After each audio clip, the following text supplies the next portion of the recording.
Hello and welcome to Navani Lore and Theory video. I'm Shergok, your host, and today we are going to take a closer look at why Ainz never corrected his most glaring mistake, even after finally realizing that he actually had made it.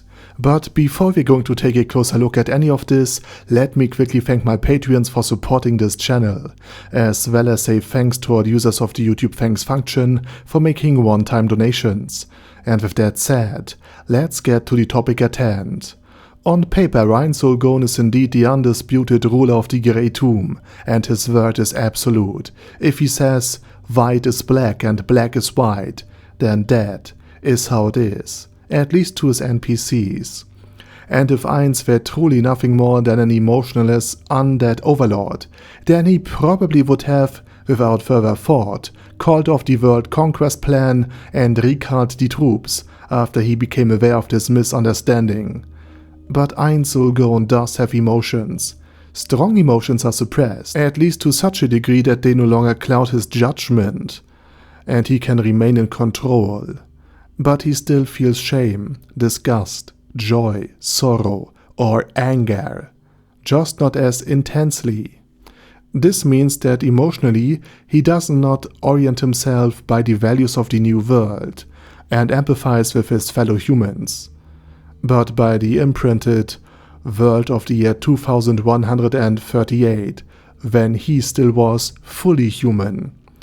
And Suzuki Satoru, as a Japanese person, has, especially compared to us in the West, a different understanding of duty and society.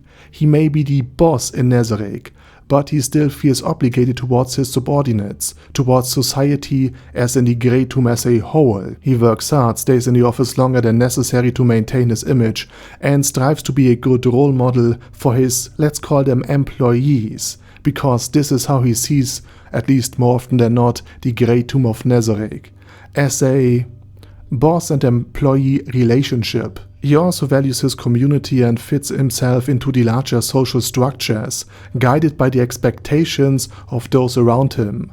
In other words, if everyone in the Grey Tomb tells him he is their overlord, their absolute ruler, to whom they must serve, and if in the eyes of his only remaining community it seems to have been declared that he wants to conquer the world, then he cannot suddenly break with social conventions and expectations, turn around, and admit that after 7 whole volumes he has not understood what all of Nazarick has been working towards under his supposed guidance. Ainz would be confronted with his greatest fear, that he would be exposed as a fraud and an imposter, that his facade would collapse, and he would be recognized as a mere human inside the body of an undead who pretended to be an overlord. To admit that he accidentally ordered the world conquest would be a major humiliation, and he absolutely wants to avoid that, avoid losing face. Another crucial reason is that the Grey Tomb of Nazarick and its inhabitants are essentially everything that still moves Ainz emotionally. He has no real interest in the well-being of other humans or the inhabitants of the New World at large. When he witnessed the massacre of Karn village by the supposed Baharut Knights, Ainz was already in the process of just switching channels on his mirror of remote viewing, wanting to look somewhere else for something that he actually is interested in. Not because he couldn't bear to watch the suffering, but because he simply didn't care about the suffering, because it did not affect him personally. To intervene in a battle where he didn't know the sides, their positions, or what happened before, and when compared to Nazarick, they didn't even know at this time how strong they were. Ainz saw no sense in interfering and exposing himself to unnecessary risk and possible retribution. It was only the memory of his own rescue, back when he still was a human, and the emotions tied to it, that moved him to act. From his character's perspective, Ainz had once been saved in the very last moment by Touch Me, a fellow guild member and former guild master of him. And out of respect for Touch Me, he wanted to reciprocate that act of mercy himself. But in the guild Ainz, because again Ainz's actual player name was Momonga for most of his life, and the other 41 players But no such memory of saving the world exists. On the contrary, Ainz Sulgon as in the guild was feared as a devilish player-killer guild, and the members were described as monsters. In other words, there was nothing emotionally driving Ainz to save the world, just like he was driven to act on behalf of Touch Me's memory.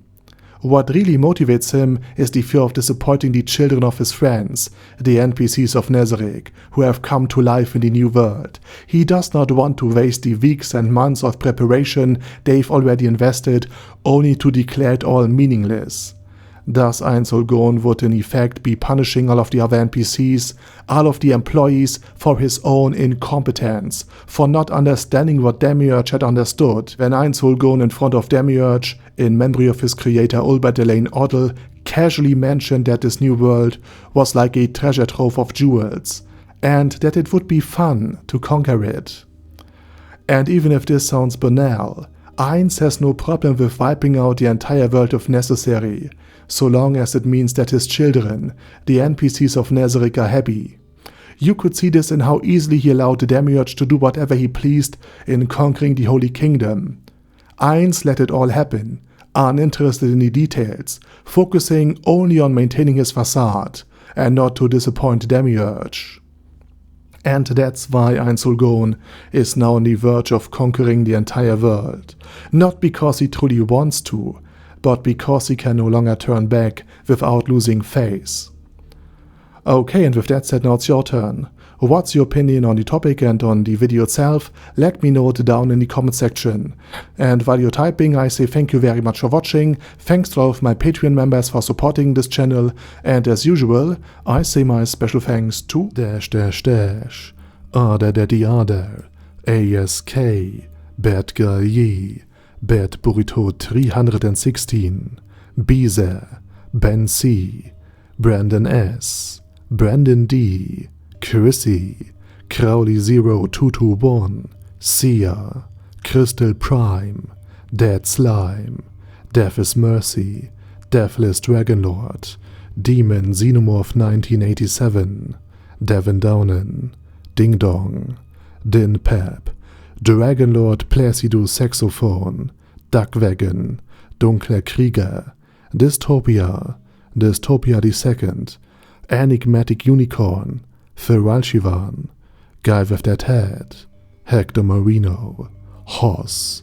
Huster, Jacob G, Jana B, Jason, J. Morris, Chromius, Kyle R, Lee K. Long, Legendarius, Le Louche Britannia with a Mustache, Lexus Fox, Lord Nishikian Rai, Lord Touch Me, Loverazor, Merowek, Mr. Shoes, Mr. Tweaker, Michael R, Michael Y, Nope, Oh Hell No, Normal Toad, O'Kill, Overlord General Gasper, Paddy Pentum, Personage, Ruru, Primus 11, Rhinomere, Q&A Caracos P, Shergox's Daddy, Shadow Lightning Wolf, Shrine Keeper, Sir Axolotl, Super Tier Magic Batista Bomb, Supreme Cheese, Staris, Ted,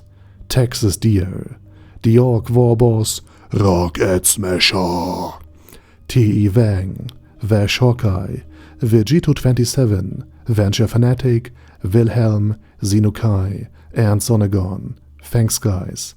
Anyway, have a nice day, and I hope to see you all again soon on my next video.